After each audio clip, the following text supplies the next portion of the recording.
Thank you all so much for being here. I'm just so surprised that there's anybody here on a Thursday night. I don't know how I got on a program with Irv Grousbeck and Dean Joss and Jim Van Horn and all the other luminaries that are on this. And I agonized a little bit over, what should I do? What should I say to just kind of, impart anything that would be worth you spending an hour of your time. And as I started thinking about it, I thought, great athletes visualize what success would be. And so I started to think about, what would it really feel like and, to do a good job here tonight. And I remembered a story about Judge Learned Hand, who's probably the greatest American jurist who never was appointed to the U.S. Supreme Court. And one day they asked Judge Hand what a perfect day would be like for him. And he said, well, I'd wake up late, I'd have breakfast in bed, I'd be carried into the stadium to cheers of my arrival. After the festivities, I would go and have a leisurely bath, and then that evening be driven to an elegant dinner party where would be assembled all of the great minds of all time. And part of the way through the dinner party, the crowning moment would come when somebody would stand up and say, "Shut up, Voltaire. We want to listen to Learned Hand." And so my version of this is tonight you'll say, we want to stay late on Thursday night and listen to Joel Peterson. This idea of a last lecture, as I understand it, came up in around the 1960s and was pioneered at Brandeis University. And the idea there was that they would ask people to come and give a talk as if it were the last opportunity they would ever have to speak to a group of students. I was so inspired by this idea that I started one of these last lecture series at my alma mater. And I found that the people that we invited would do one of two things. They would either do like Jim Van Horn just did and speak about something where they had world-class knowledge. I recall inviting Dr. Henry Eyring, who is a world-class chemist, and he spoke about the dancing molecules, and they came alive. And it was really interesting to see people with a passion for their area of expertise. And then others really were more literal. They just said, what if you really were never going to talk to these people again? What would you want to tell them? What would you want them to know? And so that's kind of what I've decided to do tonight, is really be literal about this. What would I tell you if this were the last chance? One of the students asked me tonight before I came in here, well, are you going to talk about real estate or private equity investing? And I'm not going to talk about either one of those. In order to get you to pay attention to what I'm going to say, because you may laugh when I finally get to the topic after this long, labored introduction, I need to tell you my qualifications. The first one is luck. And I think MBA students would probably understand that best in terms of having made money one more time than I've lost it. And I hasten to add that we're only in the seventh inning there, and I've got partners that would say there's still plenty of time left for you to blow it again, and you have proven capacity. The second thing is experience. I've made a lot of mistakes. I've been on a number of boards, dozens of boards actually over the years, done a handful of startups, built projects all over the world, have borrowed billions of dollars and made the mistake of personally guaranteeing it, and then spent millions of dollars trying to recover a fragment of what those billions of dollars had built. And probably the most relevant experience I've had is that I'm the father of 7 kids, and that's probably the most managerially qualifying part of my whole experience. And the final is a certain amount of cunning, and I'll offer as proof of that cunning only one reference point, and that is that I've been able to convince my wife of 30 years to stick with me, proving half of what Abraham Lincoln said about you can fool some of the people all of the time. So you'll have other people here that will demonstrate. By the way, these are my 2 daughters coming in here, and I'm.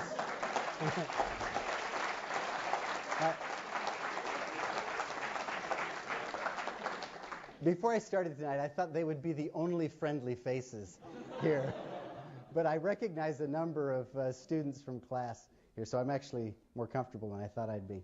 So other people rely on intellect, speaking prowess, profound knowledge of a subject matter. I'm going to be relying on luck, battle scars, some ugly experiences, and limited street smarts. What I'm going to offer you tonight is a map, a fragment of a map. And it's a fragment of a map that's unique to territory I've traversed. It doesn't have much to do really with what you'll be doing, but I think it'll prove valuable to you. And let me tell you why. A few years ago, I was climbing Mount Kilimanjaro with a small party, and we were nervous about whether or not we were going to be able to make it to the summit. And we were talking about it. We knew it was high, and we'd had some good friends who'd been triathletes who'd run in the Ironman who'd not made it to the summit, and so we were talking about it when we ran into a couple of elderly British women coming in. They were in their late 60s, early 70s, and they told us about taking Diamox and how to acclimate and where to purify your water and how to climb volcanic scree and just all kinds of really helpful things. But the thing that was really helpful was the visual image of these 70-year-old women who had made it to the top. And we looked at each other and said, we can do this. You know, we're younger, we're in better shape, we've got better equipment. In the same way, by seeing me up here, you know that you will have no trouble making it up the hill. I'm younger than that guy, I'm better looking than that guy, I'm in better shape, I got better training. So this map is going to have some value to you. Now, as I started to sift through the detritus of the 55 years I've been around trying to do stuff, the most valuable thing to me was to talk to you about finding happiness in life. And I recall when I was in school, about your age, I was thinking, you know, really, it's making money, it's getting power, it's fame or celebrity, it's having influence, it's gathering about me all those things that will measure my success.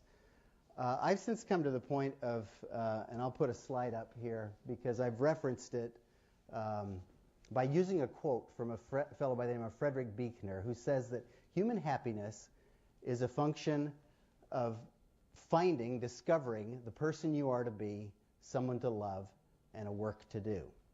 And so I'm going to organize my thoughts on happiness kind of around that quote. Let me make one comment about happiness before I jump into this. By the way, most of what I'm going to talk about tonight, because this is the Stanford Business School, will have to do with the work you have to do. But it really wouldn't be fair of me not to make a couple of comments about the first two. This is like a three-legged stool in the end. And if you only get 2 out of the 3 right, you will not find ultimate contentment in your life, in my experience. So let me now make a brief comment about this kind of continuum of well-being. You can decide where you want to be on this continuum. I think this talk will be more or less relevant wherever you decide you'd like it to be, other than maybe the pleasure end of it, which infants get by getting a bottle, and you get by just sort of immediate physical pleasure. If you were the kinds of people for whom that were the most important thing, we would not be sitting here in the Bishop Auditorium tonight. You would be in Las Vegas or something else. So I'm not too concerned about that. But I think that's the first comment. Now, let's start talking a little bit about each of these. First, let me say something about discovering the person you are to be, and give a couple of thoughts on sort of practical ways you might go about that. It was Goethe who said that if you want to be somebody, you have to, or if you want to accomplish something, you must first be something. So it really starts out with being somebody. There are 4 ways that I'd like to suggest that you think about discovering, self-discovery. The first way is a pretty obvious one. That is to read. And I don't mean business cases, although tomorrow morning I would appreciate it if my S355 class would read their business case. or finance journals or things like that. I mean read broadly. Read biographies. Read about other countries. Read books by people with completely different perspectives from your own. Read things by people who disagree fundamentally with you. If you read a book a year and then do the real estate calculation on how much that binding would cover, you'll find that at the end of your life, you'll really only be able to cover the walls of about a 10 by 10 foot cell. So it's a pretty small little abode that you're papering with whatever you decide to read. You will, in a significant degree, become what you think about in life, and you will think about what you read. Don't limit the person you are to be by reading only newspapers, only magazines, only professional journals. Read broadly. The second thing that I would suggest you consider is memorizing stuff that means something to you. I remember reading about the POWs who survived in Vietnam, and the ones who did the best were ones who had something that they could recall and think about. And if you do decide to commit things to memory, pay attention to what it is you decide to commit. If I take off the top of my stack, you'd hear things like, out of the night that covers me, black as a pit from pole to pole, I thank whatever gods may be for my unconquerable soul. Sweet are the uses of adversity. When it's darkest, men see the stars. The stronger the wind, the stronger the tree. Yea, though I walk through the valley of the shadow of death, I will fear no evil. Well, what does that tell you about me? What does it tell me about me? You know, is that I've had to really think about this whole issue of adversity and overcoming odds and things like that. And as I thought about that, I said, where does this come from? And I remember when I was 10 years old, playing in a Little League baseball game and being assigned to right field while the pitcher walked in 24 runs. And I was out there for a couple of hours. Not a ball ever. Well, I went back home to my dad and said, I'm quitting. I do not want any more of this. And he said, Petersons never quit. And that thing somehow got cranked into my DNA at an early age, and I've been suffering from it ever since. And I was telling my group the other day that I'm like the Black Knight in the Monty Python skit who has his arms and legs cut off. It says, it's only a flesh wound. But pay a lot of attention to what it is you choose to memorize, because you'll get an insight into who you are. The third thing I would suggest is write out a mission statement. You would not finance a business without a business statement, nor would you start a business without creating a business statement. And yet, most of you are willing to go through life without thinking through a statement of philosophy, values, goals, etc. Now, I'm not going to bore you with the details, but my wife and I 30 years ago put together a family philosophy. And from this, we developed a regimen that all of our kids had to do, which ended up in them learning languages, learning to play instruments, going on survival camps. I mean, a lot of misery. We found out a whole lot about who we were, what our values were. It was really very self-revealing for us to go through this. And, of course, our kids are messes now, but we know each other and know our values. A year ago, we gave copies of this family philosophy to our married kids, and I'll bet you anything that there's a whole new generation that will be tormented by this. The final advice I would have for you in discovering who you are to be, and I don't want this to appear morbid, but go to a funeral every year and pay attention to what they say about the deceased, what is valued in their life, and then think about, and if you want to, write your own obituary. I've done this a couple of times, and once you get over the idea of it, it's amazing to realize what you have not become that you would really like to be said about yourself. It forces you to think about your legacy and what's important. And so I think if you'll do those things, which are to read, attempt to write out a life plan, memorize and pay attention to what you've done, and then reflect on the legacy you'll leave, you'll approach what Socrates had engraved above the door at the Temple of Delphi, which was, know thyself. Having thoughtfully considered that ancient admonition, you'll have begun to attach the first leg of this stool. Now the second one, and I won't dwell on this one too much either, because it's uncomfortable a lot of times for people in business schools to talk about things like love, but think in terms of words like approbation, approval, validation, whatever words make you feel comfortable. The first way to develop this second leg of the tripod that'll support your happiness in the long term in life is to realize that love is a function of sacrifice. In general, we love what we pay a big price for. I've often wondered if that isn't the reason behind the tuition here at the GSB. As second years, or even at the end of your first year, you really should be feeling the love by now. I had a good friend in college who claimed that he had always wanted a son, and he was just so excited when his son was born, and he was surprised that he not only didn't feel a real love and a real bond with this child, but he actually kind of resented that his wife was so distracted and that his sleep was interrupted. And that was really his take on this whole thing. And then his wife got sick. And she was sick for quite a while and pretty seriously ill. So it became his job to deal with the midnight feedings, the messy diapers, and the unrelenting demands of a helpless little boy. And by magic, as he reports it, over time he found this bond developing. Based on this sacrifice that was made, it has grown and developed, of course, into an unbreakable and lifelong connection. The lesson in this is sacrifice for that which you would love. The second one is make a commitment to somebody who doesn't deserve it. Recently, my wife and I began working with a violent convicted felon to whom we were assigned in some volunteer work that we're doing. And we have come to really and genuinely care about this fellow. And it's really not because he's so lovable. It's really because we were assigned and we made a commitment and we just kept doing it.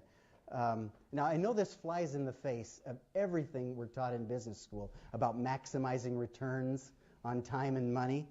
But I am really confident, at least in this last lecture series, that were I never to talk to you again, I would say that there is some perverse economy of spirit that makes it so that those who give benefit more than the intended beneficiaries. So make some irrational gifts to people of time and energy and care. Now, before I give an unqualified recommendation to this particular strategy, I have to ask if any of you have seen this play, 1,000 Clowns. Anybody aware of that? Oh, good. I'm so glad. You need to see this. Isn't it fabulous? They used to play it every year at Harvard at exam time, and everybody would take exam week and go see 1,000 Clowns again. It's this irreverent 1950s play about the world of work. The movie stars Jason Robards and Martin Balsam. And in any event, there's a young social worker named Sandy in the film who says that, she was starting to work with this young boy named Raymond Ledbetter. And she didn't like Raymond Ledbetter because she didn't understand him. Then she spent some time with Raymond Ledbetter. And after 3 weeks of time with Raymond Ledbetter, she understood him. And now she hated him. The world is full of Raymond Ledbetters, and you may run into them, and they may be testing you. More likely than not, they don't feel they deserve to be loved. My advice would be, when you can, occasionally care about them anyway. I'll bet you if you think back on your own life, you'll realize that there's been somebody who has had an irrational care for you. And so it's something that will allow you to develop this ability to love, which is the second part of building this stable stool. The final approach to that is don't allow grudges and bitterness, anger, desire for retribution to reside in you. And I have to tell you a personal story here, because it's really the way I have probably learned this the best. I spent several years in litigation, and it was brutal, eviscerating litigation. I spent 14 days in videotape deposition, dozens of hearings, millions of dollars with lawyers. I mean, it was really miserable. And I walked into the courtroom to face my accusers. And the first time I saw them, I mean, the testosterone was pumping. And I think I really despised these people for what they had done. And my wife perceived this alarming level of animus. And she reached over and grabbed me by the arm and said, think about the good times that we had with these people. Reflect on the wonderful things they did for us. And then this was the killer. She said, now show them that we love them. Well, I mean, how would you respond? I was just, it just seemed like such utter nonsense to me. And I really wanted to lash out at her to begin with. But I really wanted to just instruct her how justified my fury really was. Today, though, I really see wisdom in that, because I know that had I allowed my bitterness to fester and joint venture with their anger and the things that they had done, I would today be a far lesser person. So if you would know love in your life, you must also not give refuge to bitterness. Okay, now I'm going to move us to this this third area, which is the work to do, and really focus on that, because that's what you're here for. And I'll see if I can pull this off. So being, we've talked about being, we've talked about loving, and now working.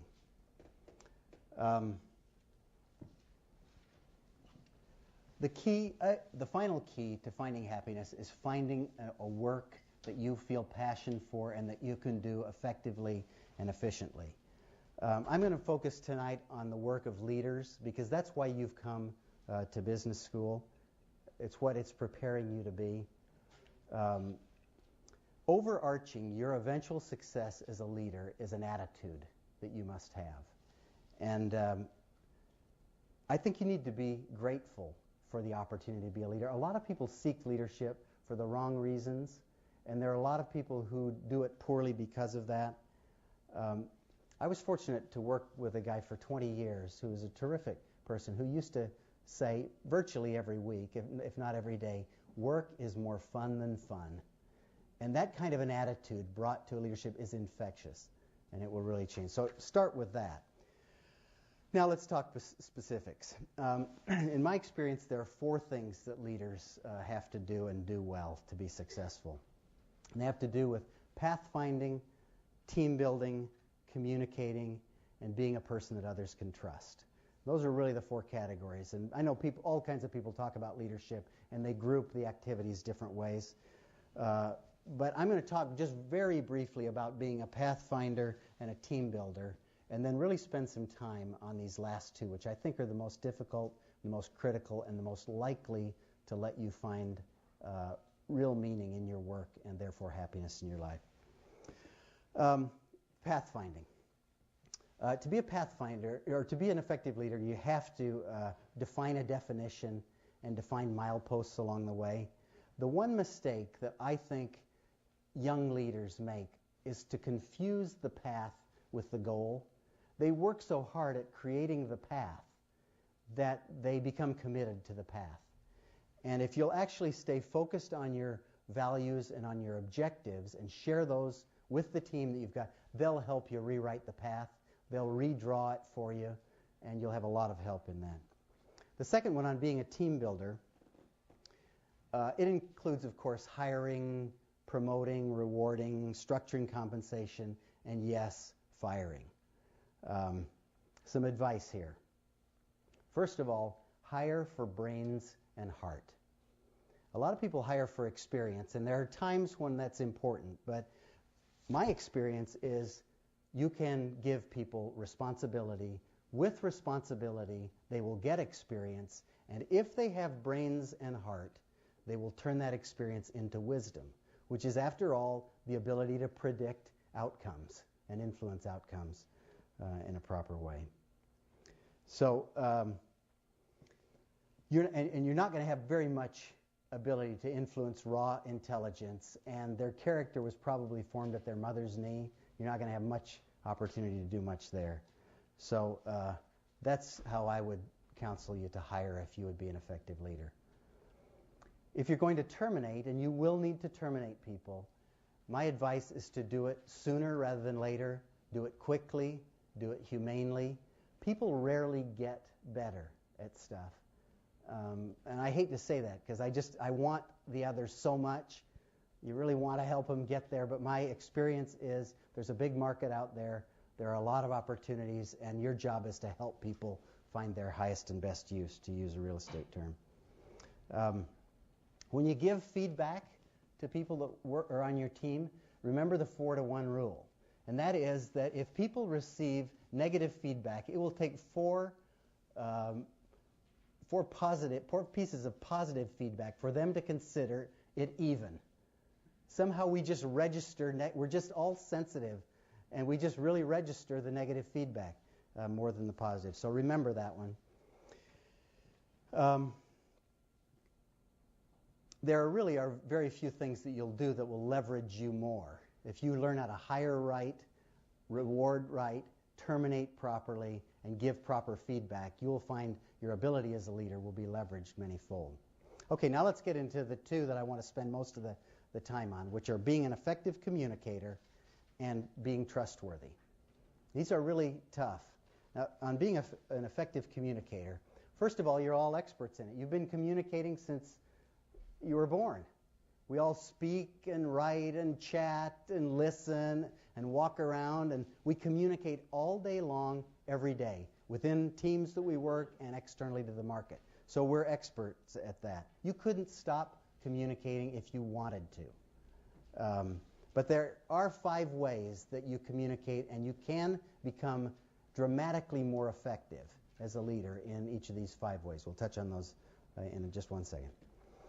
Secondly, your ability to be trusted depends on 3 things, and those are having character, being competent, and being empowered to carry through on what you promise. Trust is built, it's like a building is built on a foundation, and that foundation is rooted in bedrock. Trust is the bedrock in which the foundation is built. You've got to be rooted in trust. It is very hard to build. It is easy to destroy, and it's almost impossible to repair. So this issue of trust, being a leader and engendering trust, is a really big one. And while you communicate all day long, you may not be as expert in the development and maintaining of trust as you are in communicating. Okay, let's talk about communicating. First of all, I think there are 2 things in communicating. The first one is have something to say. There should be substance in your analysis, meaning in your message, recognition of the implications of words and actions. In other words, make sure the beef is there, and then prepare. Do you remember Henry Kissinger used to get up in front of the press corps at his press conferences and say, do you have any questions for my answers? He prepared, and he had something to say, and he knew what it was. Most of you are really pretty good at this, and all of you will get better with experience.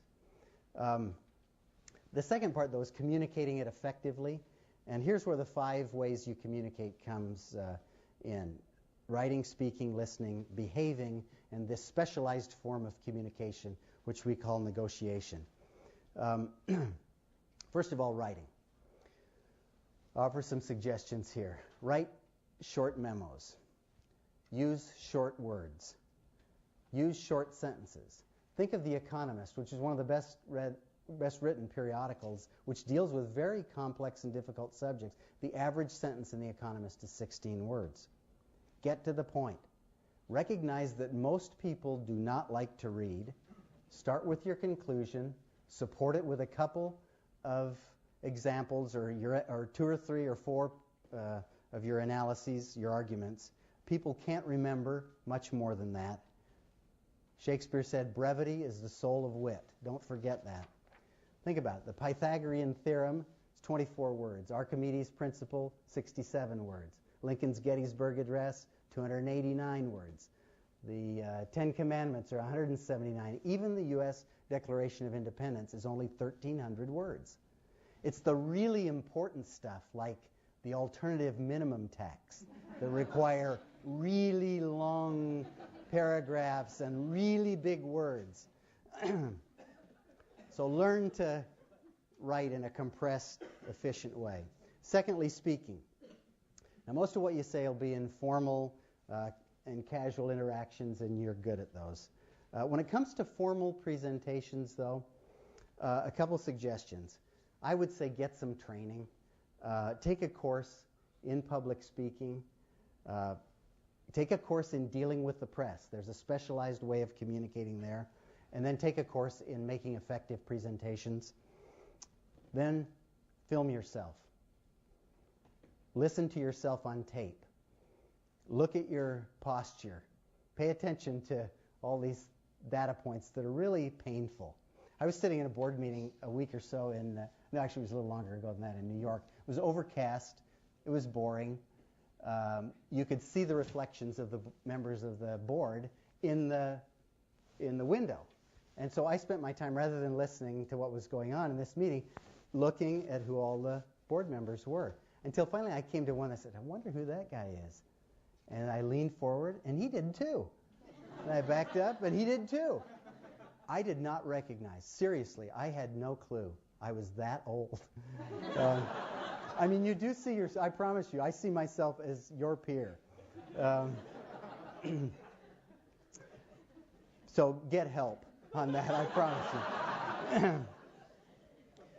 Listening. I won't spend a lot of time on this. A lot has been written and said about listening, but there is this thing called capturing in listening, where you do reflective listening, where you really don't try to make a point. My wife and I have gone through this a number of times and talk about a painful experience. When you can't say anything for 15 minutes, your job is to capture. Seek out others' views. Look for negative feedback. Reward it.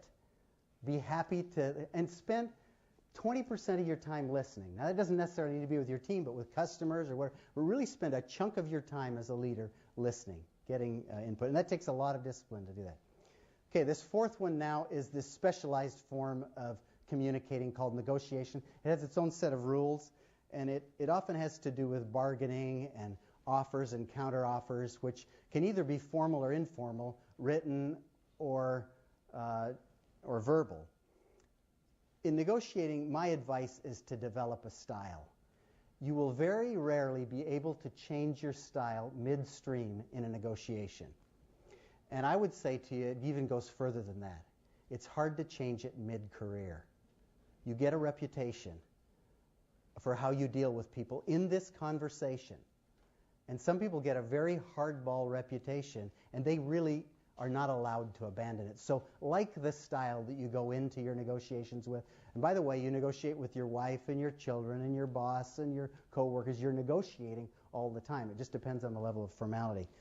Let me suggest one way, and this is only one style, and it doesn't always work, and it's not necessarily better than other styles, but I think a reasonable style to consider is to think about helping the other party achieve their objectives, where your role is to set a price on what it takes to get where they want to go. So all you are is somebody who's making a market in their objectives, and you're really helping them to do that. It's a more pleasant way to do that. And you won't. But by the way, I would not have ended up in litigation had I not adopted that style early on. People would have thought, this is a tough guy. He's not going to fight us. Whereas I really had to change that style and go through many years with trying to establish a new style for a particular event. I would say also, and I know you do that here, but read Getting to Yes and Getting Past No.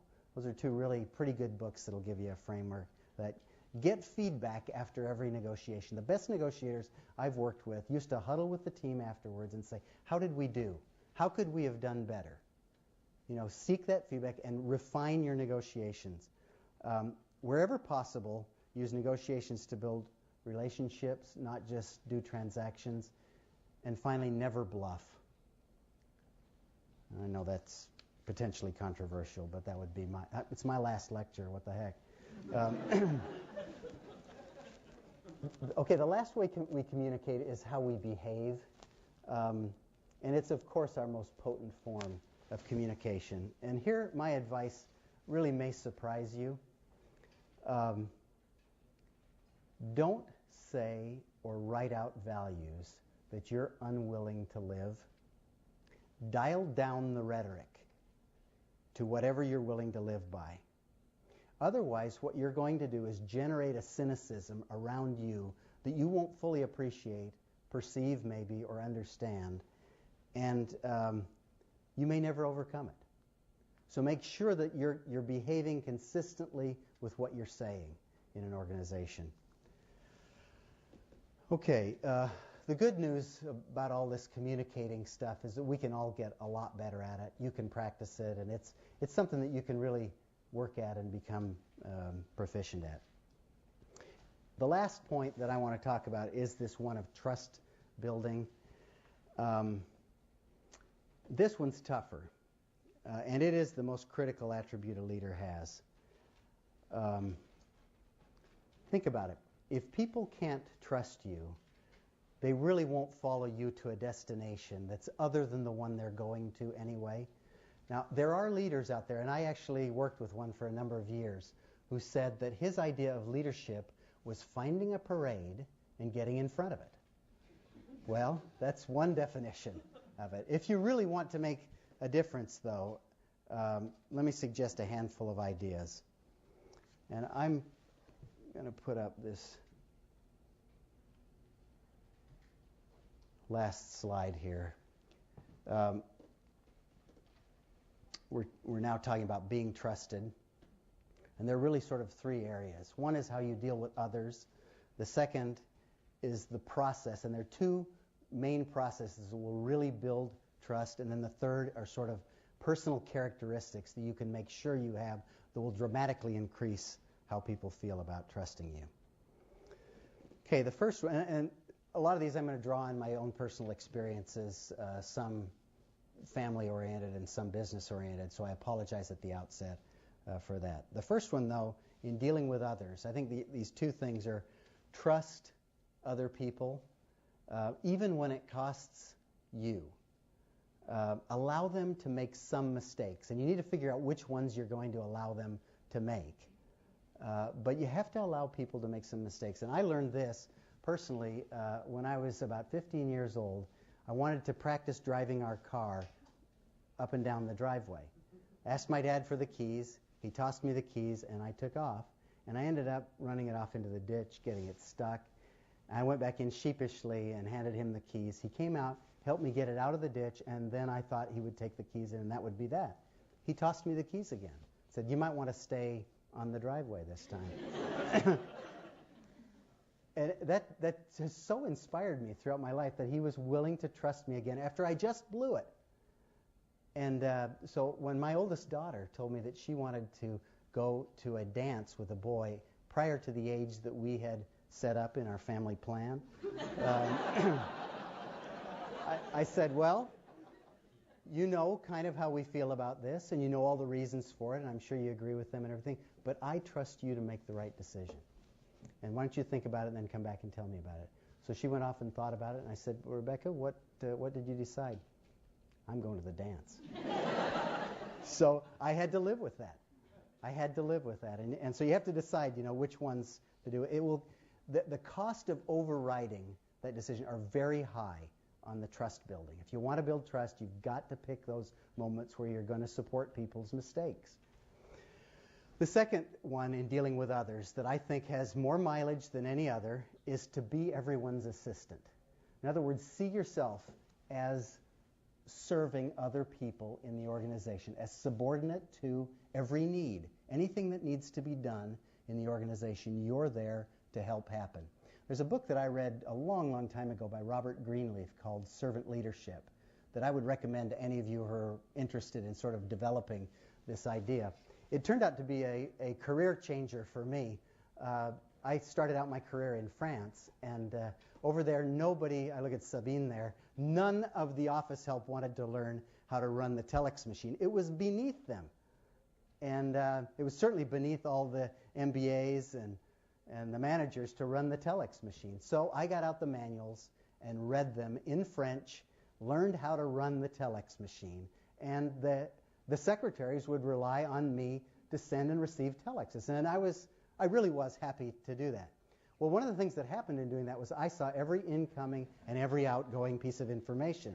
I got really smart about what was happening in the office, and I was able to really do some very good work very early on in my career. The more important message, though, is I really developed a trust relationship up and down that organization. So if you can figure out a way not to be hierarchical in your thinking, but to be the servant of all, you'll read in this book, if you read any of it, about Hermann Hesse's Journey to the East, where he describes Leo, the servant who helps them, who's the Sherpa or whatever. It's a mythical journey, but he's the one who helps the party get to the summit, as it were. When Leo is gone, they don't make it. All these leaders, all these muckety-mucks don't make it without the servant, and that's the metaphor.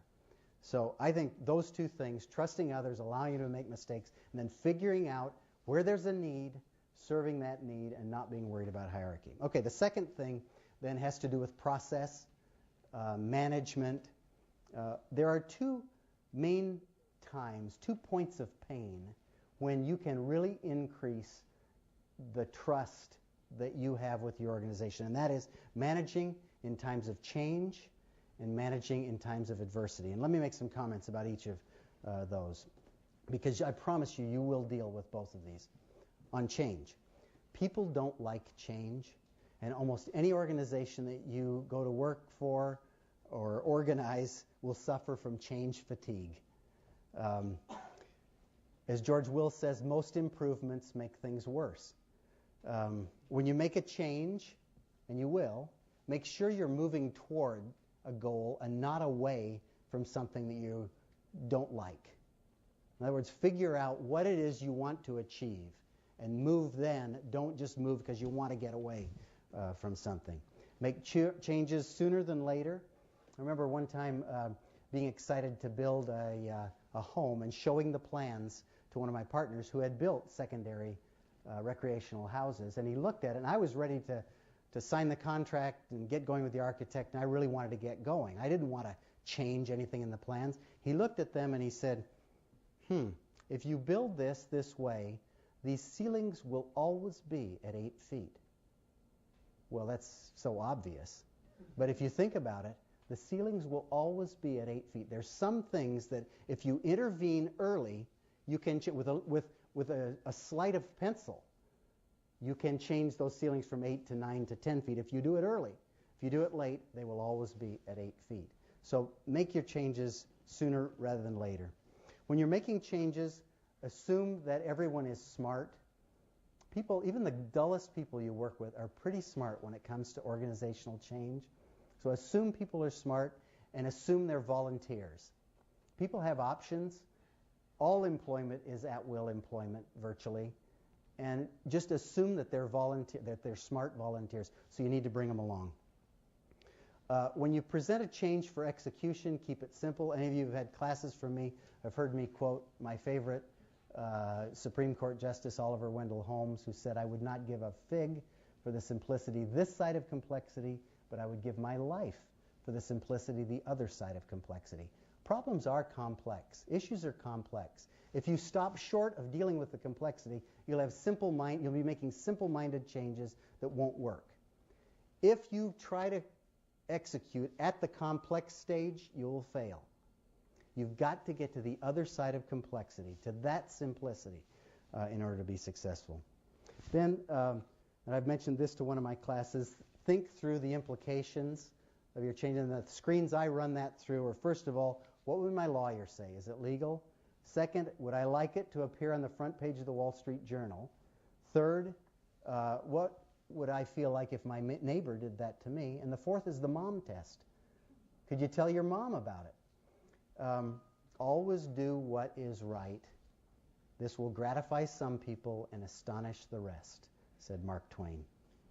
Finally, when you make a change that doesn't work, admit it, take the blame, and move on. Okay, now dealing with adversity, which is the other point of real trust-building opportunity. When the chips are down, you really will build trust. And I'm going to give you a couple of... The most important thing to say here from my experience is to prepare for adversity. You will face it. I don't know when in your life. I thought I would never see it, and then it all hit. And when you're in a firefight, you don't know how you'll react. You don't know when you're overrun where the bullets will be coming from. And you really don't know, so prepare for it. And let me give you several suggestions on preparing for adversity. The first one is to expect to feel bad. You're going to feel a certain level of panic or depression when bad things happen, especially you all. You are batting close to 1,000 in your lives. I mean, you really have had this unbroken string of successes, and you don't really know what this feels like. So you're going to feel maybe more panic than some people who've run into a few more brick walls. You'll be less tempted to give in to any ill wind that blows if you expect the feeling of depression or panic. Knowing that you'll get a second wind, and you have to know this, just like any of you who are runners, it actually happens. You do get a second wind. You will get a second wind, and that'll allow you to survive the initial waves of exhaustion, panic, despair, whatever, and to then succumb to the worst that's in you. Having the equanimity to know that this too will pass is a really powerful thing to develop. I want you each to take 1 second and think about the most embarrassing thing that has ever happened in your life. You've all at least had those. Well, see, I don't see any red faces. I don't see anybody crying, getting up to leave the room. You know, that passed. All these things pass. And so if you know that, that is a really powerful place to start with dealing with adversity. Secondly is don't waste any time or energy on blame when things go wrong. As analytical people, you have a proclivity to go in and figure out what went wrong because you're good at that. When you're good with a hammer, you think everything is a nail. So that's Mark Twain too. So you want to, you really don't want to spend time and energy. Adversity's wounds can be self-inflicted, other-inflicted, environmentally inflicted. Others can do us harm. Bad stuff happens routinely. Life isn't fair. Any time you spend on that will take away from time you could spend on what you do to deal with adversity. I'm going to skip this next one in the interest of time. And I'll just mention this one is to stockpile good memories that you will draw down on. I won't give you examples. Generate a specific backup plan, and I would say, deal with issues like finances, health care, education, child care. Create a safe harbor, in other words, for yourself, a safe place to go in anticipation of that. And taking care of your health, your relationships, and work, while that's hard to do, it's a lot easier to maintain it than it is to rebuild it when it's gone. So make sure those are solid. And then finally, the last thing I think I would say is do not fear conflict in times of adversity. There will be conflict. You have to know that that's a big part of adversity. Embrace it. As odd as that seems, people around you need you to be a warrior. They need you to be undaunted. They need you to be fearless and to take on the tasks ahead with some courage. Do, however, avoid litigation. And if you can't avoid it, win. All right, personal characteristics. So those are the kind of the 2 points of highest impact in dealing with, in managing situations that will lead to trust. Now the 3 that I would like to mention that are personal characteristics that will increase people's willingness to trust you. The first is to laugh at yourself. People will like you more if you can laugh at yourself and poke fun at your mistakes. I promise you, they will be laughing at you. So you might as well beat them to the punch. Now, I've got some great examples there, but we're out of time, so I am so lucky to miss telling you that. The second thing is to be open and to look at alternatives. And the best way I like to think about this is as a pilot. You're flying over the terrain that you're leading. Think about flying at strafing level, which is right at the ground, and flying at 30,000 feet where you really are seeing. And you have to, as a leader, be open to both of those. you have to triangulate on problems. And I've got also a great personal story there that I'll skip over. But I'll tell one of my the S355 class one of these times when I run out of stuff there. Finally, be optimistic. And I know that may sound kind of like there's nothing to be optimistic about necessarily in the world. Choose to be optimistic. Good stuff happens, bad stuff happens. Choose to be optimistic. People are more likely to trust you. See discouragement as temporary. And I will tell you a lesson here because it was so powerfully learned. I just moved out to the West Coast. I was dealing with the departure of our most successful operation. We had just had our little son had been attacked by a dog and had to have plastic surgery. I was in the midst of negotiations with a very difficult partner, very difficult situation. I'd just gotten word that my father had passed away. We were living in a house that was under construction. Our sixth child had been born. And I got home, and the only way we could wash dishes was in the bathtub. It was the only place to wash dishes. And I remember getting home that night and saying, well, can I help you with the dishes? And my wife saying, well, actually, the bathtub is plugged up. Could you take them out on the lawn and wash them off with a garden hose? And I thought, is there anything else? And then I started thinking, I still have my friends. I still have my family. I have my faith. I have my freedom. I have what I've learned. I have my experiences. Nothing that's really important is at peril.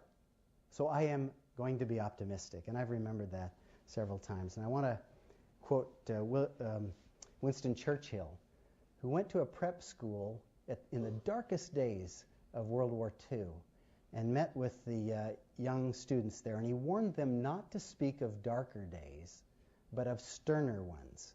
These are not dark days. These are great days, the greatest days our country has ever lived. We must all thank God we've been allowed, each of us according to our stations, to play a part in making these days memorable in history. Well, I've done a good job of filling up the time so there's no time for questions. So let me just finish then by saying that I am really so confident that you all will make this world a much better place for being here, and that through your leadership and your good hearts, you will make a difference. I'm also confident that you'll find happiness through becoming the person that you can be and want to be, and discovering who that person is, through finding and providing love and care in life, and finding a work to which you'll devote your very considerable talents and energies. Thank you.